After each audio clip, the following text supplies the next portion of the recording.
नमस्कार भाई लोग, कैसे हैं आप लोग। तो आज के इस वीडियो में फिर से मैं आपका बहुत ही ज़्यादा स्वागत करता हूं आपके ही अपने चैनल टेक्निकल ट्रेडर में। तो आज के इस वीडियो में हम बात करने वाले हैं यस बैंक के बारे में। देखिए, यस बैंक को लेकर एक बड़ी अपडेट निकल कर आ रही है। यहाँ पर उस खबर को जानेंगे, समझेंगे, साथ ही समझेंगे कि क्या कुछ यहाँ यस बैंक के अंदर हो सकता है, क्या यह 30 रुपये को पार करेगी या नहीं।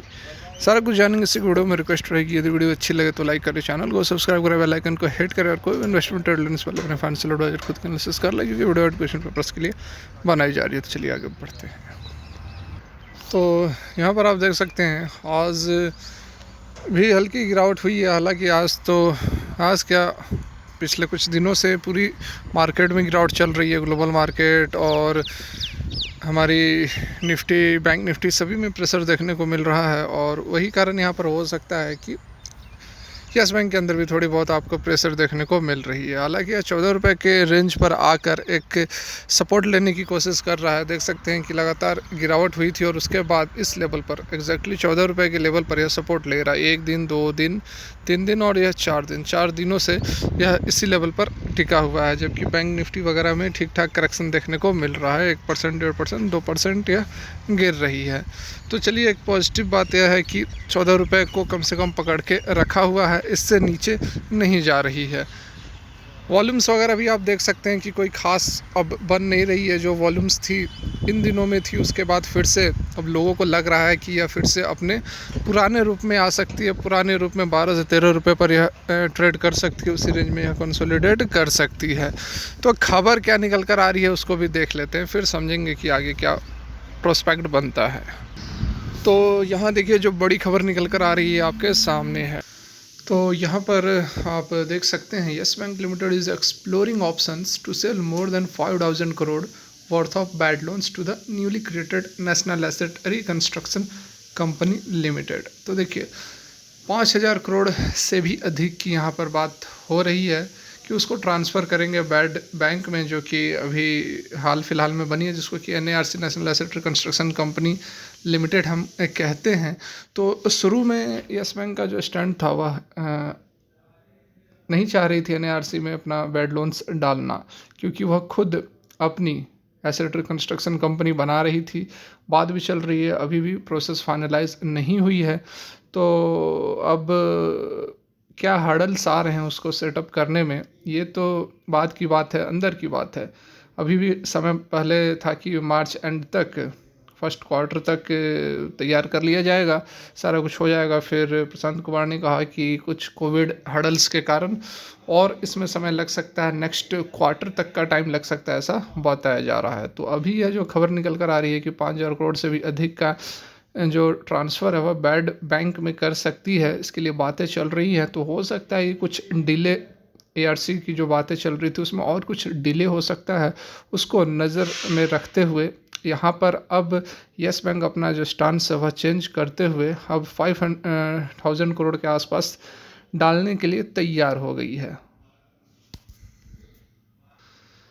इससे पहले यह भी खबर निकल कर आई थी कि जो प्राइवेट डिस्ट्रेस्ड एसेट कंपनियां हैं अमेरिका की, जैसी फ्लावर एंड कंपनी, सेरेवेरस कैपिटल, ये इनकी भी खबरें निकल कर आई थी कि इन्वेस्टमेंट करने वाली है, 10% के आसपास स्टेक यस बैंक में लेने वाली है। लेकिन क्लियरिटी, जो बात होती है क्लियरिटी, ऑफिशियल न्यूज़, वो अभी तक नहीं आई है। और यही कारण है कि बातें कुछ बन नहीं रही होगी, कुछ सेटअप नहीं हो पा रही होंगी, जिस कारण से यस बैंक को अब अपना स्टांस बदल कर अब बैड बैंक में पैसा ट्रांसफ़र करने के लिए तैयार हो गई है। देखिए, NARC तो नहीं, यहाँ पर हम खुद की यस बैंक की बात करेंगे। यस बैंक की जो एसेट कंस्ट्रक्शन कंपनी की बातें चल रही थी उसमें परेशानियाँ चल रही है, जिस कारण से वह इधर पैसे ट्रांसफ़र कर रहा है। तो ये यदि क्लियर हो जाता, ARC यदि सेटअप हो जाती, तो बहुत यहाँ पर राहत की बात होती यस बैंक के लिए, बहुत बेनिफिट होता, बहुत फ़ायदा पहुँचता यस बैंक को। तो इसमें समस्याएँ आ रही हैं, इस कारण से थोड़ी बहुत स्टॉक पर भी आप देख रहे हैं, क्योंकि बहुत समय से लोग वेट कर रहे हैं कि ARC सेटअप हो जाएगी यस बैंक की, तो बहुत यहाँ पर फ़ायदा होगा, उससे इसके स्टॉक को भी काफ़ी तेज़ी देखने को मिल सकती है। और डेफिनेटली मिल सकती है, क्योंकि जितना भी लगभग यहाँ पर 30 से 40 हज़ार करोड़ की बात चल रही थी कि पूरा का पूरा जो है वह ट्रांसफ़र कर दिया जाएगा, जिससे कि बहुत से फ़ायदे होते हैं एआरसी की यदि हम बात करें तो। एक बार जब आपके खाते से मतलब आपके अकाउंट जब क्लियर हो जाएगा, आपके पास एनपीए ज़ीरो हो जाएगा, तो होगा क्या कि आप जब पैसे अलग से प्रोविज़न्स करते थे वो आपको प्रोविज़न्स नहीं करने पड़ेंगे। तो प्रोविज़न्स नहीं करेंगे तो वो पैसे आपके बचेंगे, और वो पैसे जो है आप बैंक को अपलिफ्ट करने में, ऑपरेशंस को और अच्छे से चलाने में उस पैसे को आप यूटिलाइज़ कर सकते हैं। 10,000, 15,000, 20,000 करोड़ जो भी हो, तो बहुत बड़ा इम्पैक्ट पड़ता है। और उसके साथ में जो आप 30-40 हज़ार करोड़ डालोगे एआरसी में, उसकी भी रिकवरी के चांसेस होते हैं, और डालते ही आपको 30%, 20% के आसपास कैश भी मिलता है और बाकी बैंक रिसिप्ट मिलती है। तो एक तो आपको कैश आता, कुछ कैश मिलते, दूसरा आपका प्रोविजंस नहीं रखने पड़ते, तीसरा आपका ये था कि आप आगे फ्यूचर में स्कोप है कि आपके और भी पैसे रिकवर होंगे। चौथा, आपके जो एनपीए थे वह क्लियर हो जाते, बैंक अकाउंट आपका बिल्कुल क्लियर रहता, बैलेंस शीट आपका क्लियर रहता। तो ये सब एआरसी के फ़ायदे हैं, अच्छे खासे फ़ायदे हैं।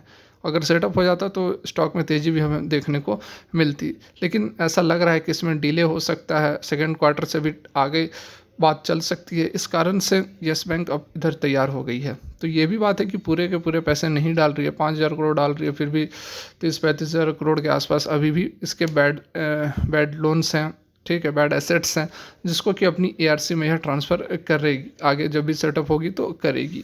तो ये तो बात हो गई इस खबर की। तो आगे किस तरह का यहाँ पर हमें माहौल देखने को मिल सकता है, क्या येस बैंक में इन्वेस्टेड रह सकते हैं?